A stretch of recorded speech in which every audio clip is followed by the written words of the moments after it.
شفت جريمة؟ بلغ النيابة العامة على الواتساب وخليك جزء من العدالة.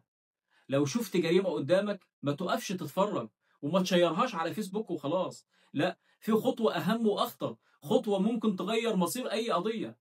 النيابة العامة دلوقتي بتقول لك بلغ وصور وابعت لنا فورا، وخصصت رقم واتساب مباشر تستقبل عليه الفيديوهات والصور لأي جريمة بتشوفها.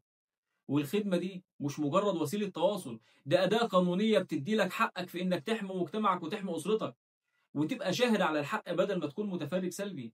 يعني الموضوع بقى بسيط جدا. شفت جريمة؟ صورتها؟ ابعت فورا على النيابة العامة على رقم الواتساب المخصص للمسألة دي، والرقم ظاهر قدامك دلوقتي. لكن مهم جدا ما تستخدمش الفيديوهات للفضيحة أو الترند. ممنوع تنشرها على السوشيال ميديا وتشوه سمعة ناس ممكن يكونوا مظلومين. النيابة العامة هي الجهة الوحيدة المسؤولة عن التحقيق واتخاذ الإجراءات، والخدمة دي دعوة من النيابة العامة علشان تكون مواطن مسؤول، مش مجرد مواطن بيتفرج وخلاص. فخليك طرف في تحقيق العدالة وبلغ عن أي جريمة تشوفها.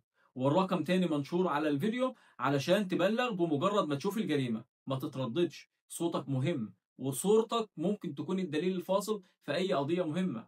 وفي النهاية، لو مهتم بالقانون تابعني.